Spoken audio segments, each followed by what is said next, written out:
நேற்று உச்ச நீதிமன்றத்தில் என்னாச்சு அப்படின்றது நான் மீடியாவுக்கு சொல்லணும்னு விருப்பப்பட்டேன். மீடியா வாயிலாக தமிழ்நாடு மக்களுக்கும் சொல்லணும் அப்படின்னு நான் விருப்பப்பட்டேன்.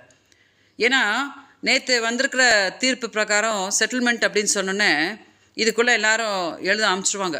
விஜயலட்சுமிக்கு இரவா சீமான் 10 கோடி செட்டில்மெண்ட் பண்ணிட்டாரு பாருங்கள், ஈழத்தமிழர்களோட கஷ்டப்பட்ட காசெல்லாம் போய் அவளுக்கு தான் கொட்டிகிட்ருக்காங்க அப்படின்னு சொல்லிட்டு அபாண்டமாக என் மேலே பழியை சுமக்க ஆரம்பிச்சிருவாங்க. அதனால நான் ஒரு கிளாரிஃபிகேஷன் கொடுத்துட்றேன். நேற்று உச்சநீதிமன்றத்தில் போய் சீமான் ஒரு வழக்கு கொடுத்தாரு இல்லையா?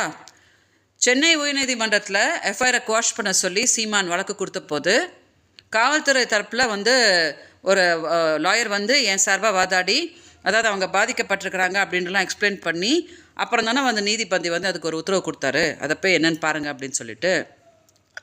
அதே மாதிரி உச்சநீதிமன்றத்தில் நேற்று சீமான் வழக்கு வரும்போது ஏன் சார்பாக யாராவது போய் பாருங்கள், இந்த பொண்ணு இந்த மாதிரி பாதிக்கப்பட்டிருக்குது, சும்மாலாம் அந்த பொண்ணு வழக்கு கொடுக்கல, மதுரை செல்வம்ன்றவங்களெல்லாம் வச்சு டார்ச்சர் பண்ணி பாவத்தை ரொம்ப துன்பப்படுத்தியிருக்காங்க, அது சாக போயிருக்குது, நேற்று வரைக்கும் அவளை அந்த பொண்ணை பாலியல் தொழிலாளின்லாம் சொல்கிறாங்க அப்படின்னு ஏன் சார்பாக யாராவது ஒருத்தர் போய் உச்சநீதிமன்றத்தில் சொல்லியிருந்துருக்கணுமா இல்லையா?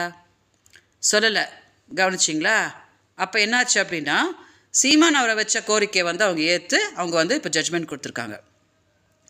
இப்போ நான் என்ன கேட்குறேன் அப்படின்னா, நான் ஏதோ சீமான்கிட்ட பேசிட்டா உடனே பார்த்தீங்கன்னா காஸ்கா பண்ணுறான்னு எல்லாரும் உட்காந்து கத்துறீங்களே. நேற்று ஏன் சார்பாக யாருமே போய் உச்சநீதிமன்றத்தில் எனக்காக போராடலை? இந்த கேள்வி கேட்கும்போது நான் எல்லாருக்கும் என்ன புரிய வைக்கிறேன் அப்படின்னா, முந்தா நேற்று நான் கதறி அழுதேன் இல்லையா?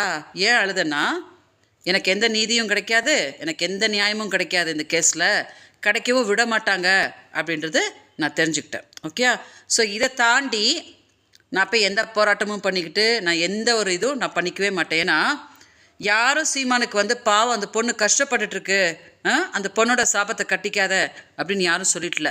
எல்லாரும் அடுத்ததாக அவளை எவ்வளோ முடியுமோ அசிங்கப்படுத்து, அவளை எவ்வளோ முடியுமோ கொச்சப்படுத்து அப்படின்னு அந்த ரூட்டு தான் எடுத்துகிட்டு போயிட்டுருக்கறனால அந்த அசிங்கத்துக்குள்ளெல்லாம் இறங்கி நான் போராடணுன்ற அவசியம் எனக்கு கிடையாது. ஓகே, ஸோ இது வரைக்கும் மக்கள் எனக்கு கொடுத்த ஆதரவுக்கு மக்களெல்லாம் புரிஞ்சுக்குவாங்க.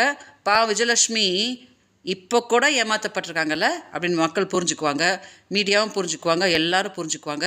ஸோ நீங்கள் எல்லாரும் எனக்கு கொடுத்த ஆதரவுக்கு நான் ரொம்ப நன்றி தெரிவிச்சுக்கிறேன். வணக்கம். இல்லை, ஃபர்தர் எந்த கம்ப்ளைண்ட்டும் கொடுக்க வேண்டாம்னு நானே சொல்லிட்டேன் சார். நானே எல்லார்ட்டையும் சொல்லிட்டேன், விட்டுடுங்க, இதோ விட்டுடுங்க. ஏன்னா எந்த கம்ப்ளைண்ட் கொடுத்தாலும் எந்த ஆக்ஷனும் யாரும் எடுத்துகிட்டு இல்லை. நான் அதுக்கு தான் இந்த வீடியோவில் இப்போ சொல்லிட்டேன். அதாவது நேற்று உச்சநீதிமன்றத்தில் நான் எப்படி கைவிடப்பட்டேன் அப்படின்றது இந்த வீடியோவில் சொல்லிட்டேன். ஸோ நீங்கள் நல்லா புரிஞ்சுக்குவீங்க. மீடியா ரொம்ப இன்டெலிஜென்ட்னால நீங்கள் டக்குன்னு கேட்ச் பண்ணிவிடுவீங்க நான் என்னத்தை சொன்னேன் அப்படின்னு சொல்லிட்டு. ஸோ இதுக்கு ஃபர்தர் நான் ஒன்றும் எந்த போராட்டமும் பண்ணிக்கிட்டு கம்ப்ளைண்ட் கொடுத்துக்கிட்டு அப்படின்லாம் நான் எதுவும் பண்ணுறதா இல்லை. அதனால் இது one of the final videos sir. So அதனால் நீங்கள் விஜயலட்சுமி நான் சொன்னதை நீங்கள் விஜயலட்சுமி இந்த மாதிரி சொன்னாங்க அப்படின்ட்டு நீங்கள் சொல்லிட்டீங்கன்னா மக்கள் பாவம் புரிஞ்சுக்குவாங்க, மீடியாவும் புரிஞ்சுக்குவாங்க. மீடியாவும் நீங்கள் எனக்கெல்லாம் ரொம்ப சப்போர்ட்டிவாக இருந்திருக்கீங்க. ஸோ எனக்கு நியாயம் கிடைக்க விட மாட்டாங்க. இவ்வளோ தான் என்னோடய 2 வார்த்தை. எனக்கு நியாயமும் கிடைக்காது, எனக்கு நியாயம் கிடைக்கிறதுக்கும் யாரும் எனக்கு விட மாட்டாங்க அப்படின்றத நான் தெரிஞ்சுக்கிட்டது சார்.